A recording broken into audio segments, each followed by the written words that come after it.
Hi, Jason. First thing first, thank you so much for your time today. It's a Nah, very my big pleasure, brother. pleasure. My pleasure, man. Thinking about your show, all the hits that you have, the first thing that comes up to our mind is how do they all fit in just one set list?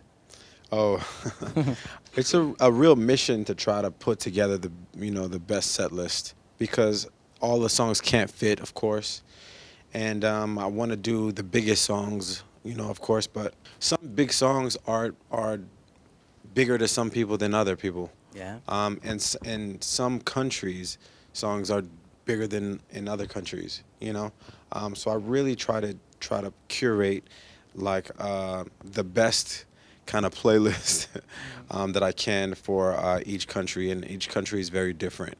Okay, okay. You know which song is very popular from your songs here in Italy? No, A lot. I was Of just gonna course, say, when love sucks, of course. yeah, I think, oh, really? Yeah. Oh, sick, sick. So I think I'm gonna add that to the set list because I didn't have it on there. I'm glad you told me that. Yeah. In your book, Sign Your Name Out Loud, you listed 15 rules to live your dream. Uh-huh. Are you still living your dream? And I mean, do you have other dreams and goals? Yeah. So my biggest dream, honestly, has always been my music and being able to perform and come to countries like Italy, man, and share the love and share what I've always kind of wanted to do, right, which is music. I've always had a picture of who I wanted to be in my mind, and I really feel like in 2024 I'm becoming that man, which is pretty exciting. Okay, cool. Do you think that now more than ever, your fandom and people in general need motivated artists, more like life coaches? Um, no, I don't. I think most artists today honestly don't have it in them. I think most artists are very self-absorbing and aren't really worried about what the audience is going through necessarily.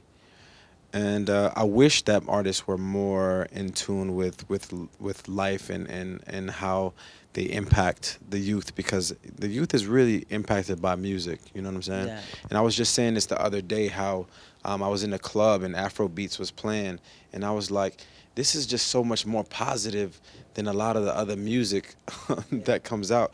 Because even when you're in the club, right, and like you just got guys like standing around when you listening to like certain songs, you kind of get like a vibe, right? But when Afro beats is on, everybody's happy and it's Yeah. like it's lit. You know what I'm saying?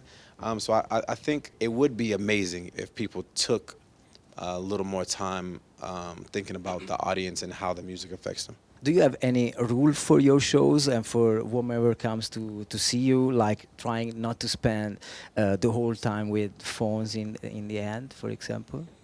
Yeah, but I don't want to be preachy, But I Okay. mean, it is kind of crazy Mm-hmm. that you look out into the audience and it's like mad phones.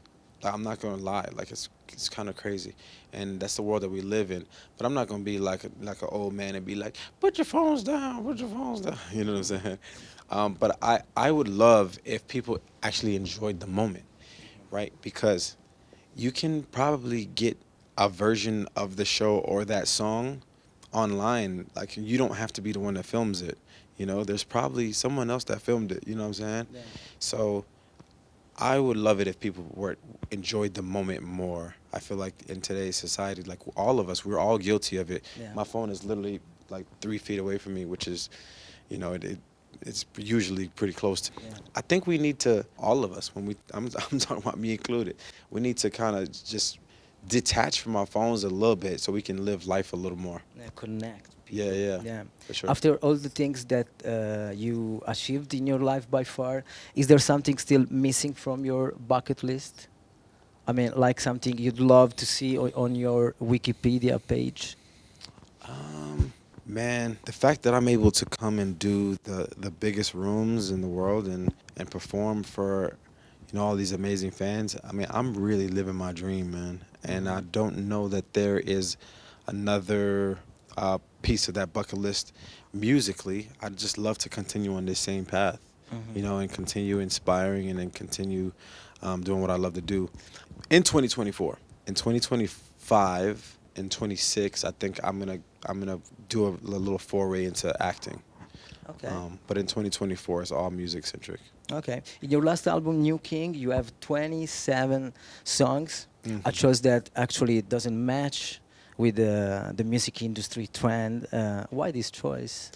Well, there were songs that were kind of living in the abyss, without having a home. There was a lot of hit songs that I've released in the past that I felt needed to be a part of a work. Okay. I think it was unfair for those songs to just live out in the abyss. And then when you're going to try to find, those songs and put it in a time, you can't really put it in a time. Even after I'm gone, like I want these works to be able to be found easily. Like, okay, that was that time. Okay, this album was that time. And you know what I'm Okay. saying? So I had to put those songs on an album. And then I wanted to be sure that I had all these new songs. I had so much material that I wanted to give to the world, and um, it ended up being 27. But trust me, that number was way, way higher than 27. I had Yeah. to really wheedle it down to the 27. Okay. Talking about Dido and Well Lump Sucks, how hard was it to get the feat with there and with that original song? You know what? I wanted to utilize it as an interpolation, and I was just thinking in my mind, like, man, like who could sing this? And I really couldn't figure out anybody who I felt like was going to be able to like sing it like Dido. So I asked if she would do it, and thankfully, she was very gracious and allowed that to happen, and she sang it, and it was a beautiful thing. Yeah. I think she sounds just as incredible today as she did 15, 20 years ago. Lots of people learn about old songs thanks to your songs. It's like a new big cultural wave. The decision to sample songs from the past and make them into contemporary. Do you feel like you belong to this wave? Definitely. I'm definitely part of it. It's nothing new. This has been going on since the beginning of music, right? I mean, Elvis Presley, Hmm. was very famously singing, old jazz hits. And to me, I think music is ever evolving, ever changing, but the essence of it and where it comes from and where it stems from would always remain the same. So I think it's important to bring new things within the fold while also paying homage to what has already happened. Yeah, but do you think this is the Jason Derulo formula to take old-time Oh, classic definitely like? not. No, no, no.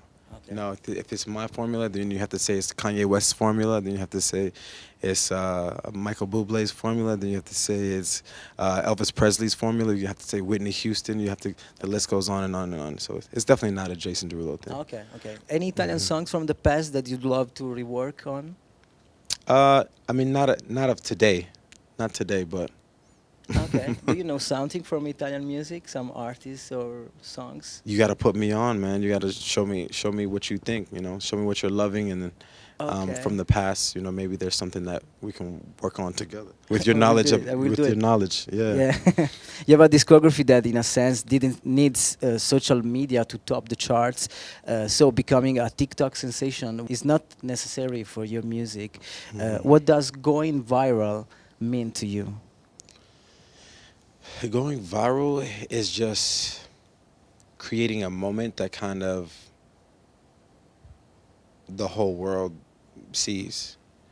Whether it's a 60-second video, whether it's a 7-second video, it's a moment that the whole world will eventually see because it's just circulating and everybody's talking about it for one reason or another. A viral moment can be a positive moment and it can be a negative moment. Okay. Yeah. Hmm. Last two things. You've been a successful artist for many years now. Hmm. Do you feel like success is different now in 2024? I mean, do you think something has changed in the perception that people have nowadays of happiness and success? Do I think the perspective has changed with how people perceive happiness and success? Yeah. Mm, Not necessarily. I think the fact that we're able to see so much on social media and so much of social media is not real, I do feel like people have a false sense of what happiness can be, because you know all these people are posting the the highlights of their life, and they're not posting the negative things of their life. So if I'm a kid and I'm constantly scrolling and I'm seeing these people's lives, I'm like, oh my goodness, they live incredible lives. I wish I could live like this. When in actuality, they're just only showing the highlight reel. You know, it's not real. The bodies that they're showing is not their actual body all the time.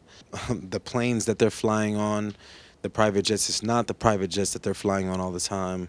It's just a facade, you know. So I do feel like that kind of taints what actual success actually looks like. So our time is over. Thank you so much. Enjoy Italy. Enjoy My pleasure, Milan. man.